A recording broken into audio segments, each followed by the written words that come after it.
Anna, a 28-year-old girl living in Seattle, USA, is an employee at a prestigious real estate company. Her job is quite stable, with good income, and through it, she has built many desirable social relationships. But deep in her soul, Anna feels empty. Recently, she has often been caught in a whirlwind of nameless worries. Her family wants her to become a perfect role model. Her friends expect her to be present at every event. Her partners require her to be gentle and easygoing. And the customers? They want her to always be cheerful and willing. The more Anna tries to meet these expectations, the more she feels lost within herself. One evening, while sitting in her luxurious apartment, Anna looked into the mirror and realized that something had changed.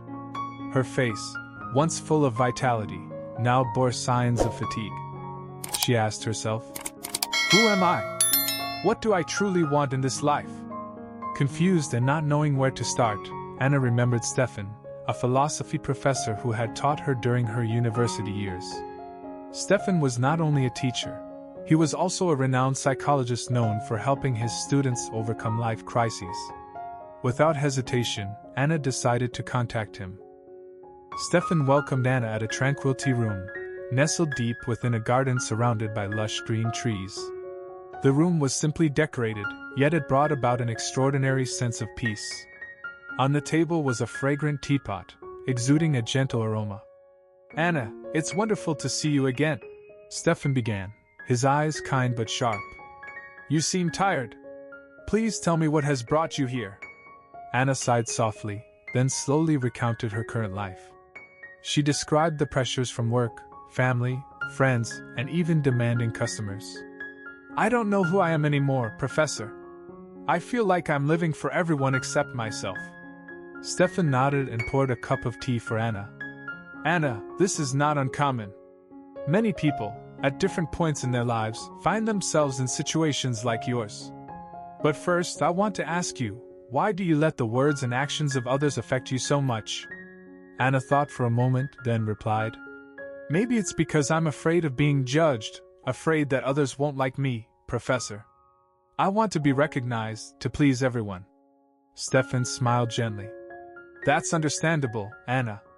But do you realize that this fear is making you lose your freedom? Anna, to find true freedom, you need to have the courage to be disliked." Steffan began, his voice slow but powerful. "The fear of being disliked is the biggest barrier preventing you from living the life you want. You cannot control the thoughts or feelings of others. Trying to please everyone only makes you more tired and unhappy." Anna listened, her eyes filled with curiosity. "But how can I stop caring about what others think, Professor?" Steffan pointed to the teacup on the table. "Imagine this teacup is your life. When you fill it with others' opinions, you have no space left for the things you truly love. First, you need to realize that happiness doesn't lie in others' approval but in accepting yourself." Seeing Anna still confused about the lesson of the courage to be disliked, Professor Steffan decided to provide a clearer explanation. He sipped his tea, his eyes contemplative as if searching for a suitable story, then he spoke. "Anna, imagine you are a talented artist, and you have just completed a painting that you are very proud of. This painting represents your thoughts, emotions, and unique style. You decide to display it at an art exhibition. At the exhibition, many people come to see it. Some stop and praise your painting. They say it's creative, full of emotion. But then, there are others who criticize it. They say your colors are too bold or your style doesn't match their tastes. What will you do when you hear those opinions?" Anna paused. "I think I would feel sad if criticized," she replied. "Maybe I would think I should change my painting style to please them." Steffan gently shook his head, his eyes kind but serious. "And do you know what will happen if you do that? If you change to fit every opinion, your painting will no longer be yours. It will become a fragmented piece, stitched together by the disparate views of others. Ultimately, you will not only lose your identity but also fail to please everyone. Some will still like it, and some will still criticize. That's the vicious cycle many people fall into." Anna pondered deeply. "But if I don't change, how do I deal with the criticism, Professor?" Steffan smiled. The key is to focus on why you painted it in the first place. Why did you paint it? To please others or to express yourself? When you know that your goal isn't to please everyone, you will see that praises or criticisms are just opinions, they don't define your value. Similarly, in life, you cannot please everyone. But what's important is knowing what you are living for, what your values are. If you believe in your path, you will find the courage to be disliked. And that's true freedom. Anna listened, her heart filled with a sense of relief. She realized that in life, not everyone can understand and support her. But that doesn't mean she needs to change to fit their expectations. She understood that daring to be herself, despite differing opinions, is the first step to living a meaningful life. From today, I will try to paint the picture of my life, Professor, Anna said, her eyes full of determination. Very good, Anna, Steffan replied, his voice warm. Remember, true freedom is not when you please everyone, but when you can stand firm, even if you are disliked. Steffan continued, Anna, do you think a person's value depends on what they achieve? Maybe, Anna hesitantly replied. Isn't society always judging us by our success? Indeed, society often does, Steffan nodded. But a person's true value doesn't lie in their achievements, it lies in their very essence. You have value even if you haven't achieved anything great. This doesn't mean you should stop striving, but you must learn to accept yourself, both your strengths and your weaknesses. Anna felt as if a great weight had just been lifted from her heart. So what do I need to do to change, Professor? You need to learn to live in the present, Steffan answered. The past may have brought wounds, and the future is full of uncertainties. But the present is all you have. If you focus on each moment, you will find joy in your journey, rather than just waiting for the outcome. Anna, I want to tell you a story, Steffan said. There was a poor farmer who planted flowers and tended to his garden every day. Neighbors asked him why he worked so hard when he didn't sell the flowers to make money. The farmer just smiled and said, I grow flowers to beautify life, not to be paid. Happiness lies in doing good for others without expecting anything in return. If you keep expecting gratitude, you will be disappointed when you don't receive it. Anna nodded, feeling a strange sense of relief. But Professor, how do I know when to help and when to refuse? It depends on balance. Steffan explained.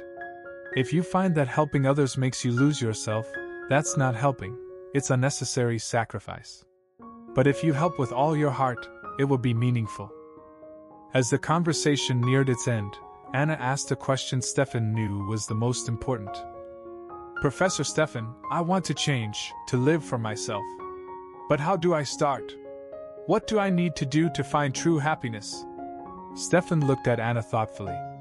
Anna, do you know that your happiness depends on the goals you set? But the important thing is that those goals must be yours, not someone else's. To live a meaningful life, you need to learn to create your own goals and tie your happiness to the journey of achieving them. Anna tilted her head.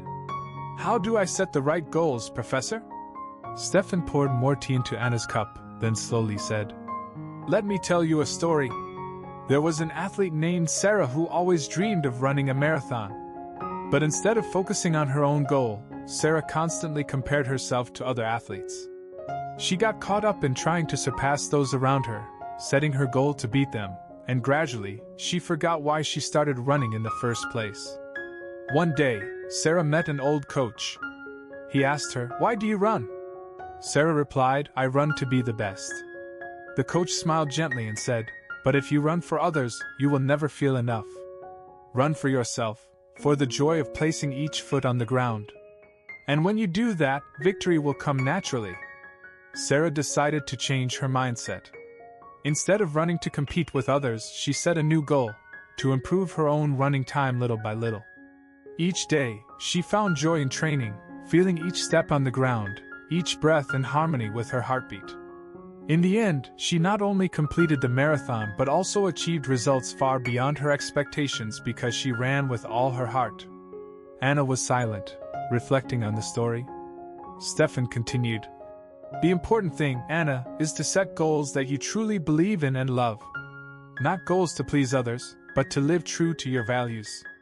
those goals don't have to be grand immediately. You can start with small things, taking care of yourself, learning a new skill, or simply spending time each day doing what you love. Happiness doesn't just lie in the final result but in each step you take on that journey. Anna asked. But what if I fail, Professor? Does that mean I'm not good enough?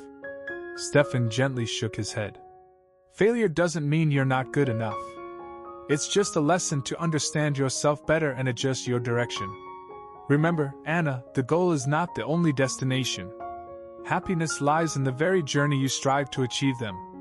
I want you to stop looking at what you haven't done and focus on each small step you're taking every day. Steffan looked deep into Anna's eyes, his voice warmer. Starting today, write down your goals. They don't have to be many, just enough to make you feel excited and motivated when you think about them. And every day, do something, no matter how small, to get closer to that goal.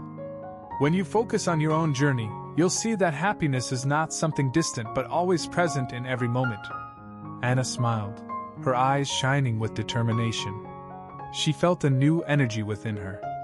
I understand, Professor. I will start today. Very good, Anna, Steffan said, his voice full of confidence. Remember, you hold the key to your own happiness. Start by living a meaningful life, your own life. The conversation lasted for many hours. When Anna stepped out of the tea room, she felt like a new person. Steffan's lessons not only helped her understand her mistakes but also gave her a completely different perspective on life. From that point on, Anna began to practice what she had learned. She focused on the present, set appropriate goals, and learned to help others without expecting anything in return. She also started to accept herself with all her strengths and weaknesses. Gradually, Anna found true freedom and happiness. She realized that living for herself did not mean being selfish, but it was necessary to live a meaningful life. Now let's take a moment to reflect on the powerful lessons she learned from Professor Steffan. Number 1. The courage to be disliked. True freedom comes when you stop seeking approval from others and embrace the courage to live authentically, even if it means being misunderstood or disliked. Number 2. Recognizing your own value. Your worth is not defined by achievements or the opinions of others. Embrace yourself, imperfections and all, because you have intrinsic value just by being you. Number 3. Living in the present. Happiness isn't something to chase in the distant future. It lies in appreciating the present moment and finding joy in the journey, not just the destination. Number 4. Helping others without expectation. Genuine happiness stems from giving and contributing to others without seeking anything in return. Balance your giving with self-care to avoid losing yourself. Number 5. Creating your own goals and finding happiness in the process. Set goals that align with your values and passions.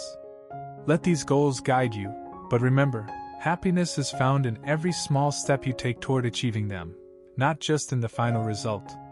Anna's story reminds us that living a meaningful life starts with being true to ourselves. Each of these lessons offers us a way to break free from the chains of external expectations and embrace a life filled with purpose and fulfillment. Thank you so much for watching this video and being a part of the Wisdom Life community. If Anna's journey resonated with you or if you think it could inspire someone you know, please share this video with them. Let's spread these powerful lessons far and wide. Don't forget to hit the subscribe button and turn on notifications so you won't miss any of our future videos. At Wisdom Life, we're committed to bringing you stories and lessons that can transform your perspective and empower you to live your best life. We can't wait to see you in our next video. Until then, remember, your life is your own masterpiece, and only you hold the brush. Make it beautiful. Take care and see you soon.